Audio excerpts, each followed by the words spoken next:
के शर्मा जी, आप कुछ भी, अरे बिना ब्रेक के गाड़ी को क्यों बैठाइए? आदिल हसन मैम इनको मैम चुप कराइए, बिना ब्रेक के गाड़ी को। के शर्मा कह रहे हैं कि जो हमने सदन में कहा वही हमने रिपीट किया कोर्ट में, नया क्या है?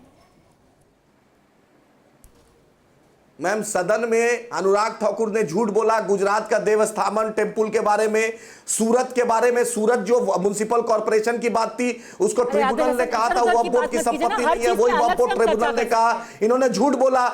संबित पात्रा ने झूठ बोला कि वक्फ टर्की में नहीं है, अरब में नहीं है, मदीना में नहीं है। संबित पात्रा ने भी झूठ बोला। ये मैम झूठ का सौदागर है इन लोग, आप क्यों नहीं समझ रही है? देखिएगा सुप्रीम कोर्ट का जजमेंट आएगा तो के शर्मा उस दिन नहीं बैठेंगे टीवी पर, आप देख लीजिएगा। इतना ही अगर सॉलिसिटर जनरल इतना ही तैयार थे तो काहे एक हफ्ता का टाइम लिए भाई? आज ही कर लेना था ना मामला, क्यों इतना टाइम लेते हैं? आप बहुत ज्यादा परिपक्व है, तैयार है, मुसलमान का आप ही तैसी है। अभी शमून मुफ्ती शमून कासमी को उत्तराखंड में लोग खोज रहा है, जो मदरसा सील हो रहा है ना उनको खोज रहा है। हाँ। मोदी सरकार के बाद शमून साहब आपको कि वो मदरसा सील हो रहा है, आप लोगों ने जो अवैध खोज रहा है सब, ये मदरसा लीगल सील नहीं हो रहा है, केवल मुसलमानों के अवैध तरीके से मदरसे चला रहे थे आप, और अवैध तरीका कोई भी नहीं होना चाहिए।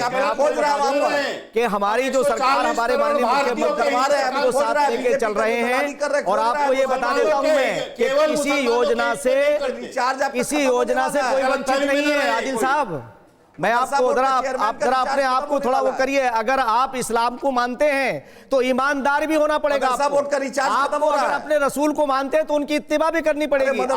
संपत्तियों के ऊपर जो आप लोगों ने नाजायज मदरसा बोर्ड का रिचार्ज खत्म हो रहा है, इसके संरक्षण में ये सब कुछ हुआ। मैं आपसे पूछना चाहता हूं क्या हमारे कांग्रेस अपना तो देखिए, जिन्होंने अपनी प्रॉपर्टियों को दान किया गरीबों तो देखिए, मदरसा सील हो रहा है, आप चुप है, बड़े-बड़े एम्पायर बना लिए कर रहे हैं यहाँ पर। नहीं, आपने बड़े-बड़े एम्पायर बना लिए के अंदर एक भी लीगल मदरसा, और यहाँ पर बीजेपी का प्रवक्ता बन के बात कर रहे हैं। बीजेपी इलीगल कोई चलना नहीं चाहिए, इसलिए इस्लाम की तालीम के खिलाफ है। आदिल हसन, ये गलत है। आप किसी से सवाल पूछे, उन पे इल्जाम लगाएं, वो जवाब देना शुरू करें तो आप उनको कई नाम बोले, ये गलत है। जवाब सुन लीजिए आप जज्बात आप ये चाहते हैं कि लोगों को सही। आदिल जी प्लीज जवाब पूरा कीजिए। कासमी साहब, एक मिनट मैं आपसे कहना चाहता हूँ, आ रही हूँ अखिलेश जी आपके पास, आ रही हूँ अखिलेश जी। मुख्यमंत्री सबको साथ लेके चलते हैं, सबके जन कल्याण के लिए काम करते हैं, किसी के भी लिए अहितकारी काम नहीं करते। और जिन मदरसों की बात आप कर रहे हैं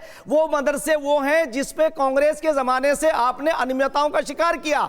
उनका कहीं भी कोई वैल्यू, अगर उनकी वो वैलिड होते तो उन पे कार्रवाई नहीं होती। हमारे 452 मदरसे, एक पर भी कार्रवाई नहीं हुई जो लीगल हैं, जो रजिस्टर्ड है मदरसा बोर्ड के अंदर। और मदरसे पे अलग से बहुत विस्तार से हम चर्चा कर भी चुके हैं। जिनका कोई न जिनके पास कागज है न पत्री, और अब भी हमने उनसे ये कहा है, सरकार ये चाहती है कि वो नियमित तौर से भाई कागज ठीक करवा देते और उन बच्चों को गुणवत्तापूर्ण एजुकेशन मदरसे पे अलग से कर देंगे। अखिलेश प्रताप सिंह, अरे उस अनाथ बच्चों का मदद हम क्यों आपने उन मदरसों के ऊपर कार्रवाई इसलिए कि ताकि आप उन्हें वोट बैंक न बना सकें। ठीक है कासमी साहब, मदरसे पे अलग से जो मेन स्ट्रीम से काटा है, सरकार यही बात जिसे आप ये कहना चाहते हैं कि वो मुस्लिम। ठीक है, मदरसे पे अलग से। अखिलेश प्रताप सिंह, आखिरी मिनट है मेरे पास, प्लीज आखिरी मिनट है मेरे पास। अखिलेश प्रताप सिंह। मुफ्ती साहब जी देखिए पद्मजा जी, अभी मैं के शर्मा जी को भी सुन रहा था और मुफ्ती साहब को जी भी सुन रहा था।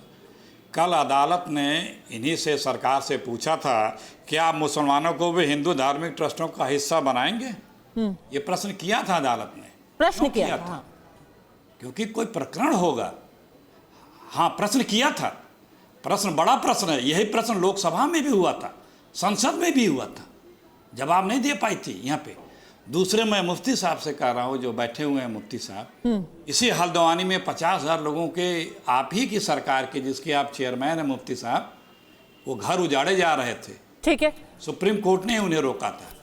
आपकी सरकार जो आप बड़े हिमायती बनते यहाँ दिखा रहे जा रहे हैं, चूँकि आप चेयरमैन हैं मदरसा बोर्ड के, तो वो तो आपका हक बनता है बीजेपी सरकार के लिए पक्ष में अपने बात को रखने का, आप रखें अवश्य।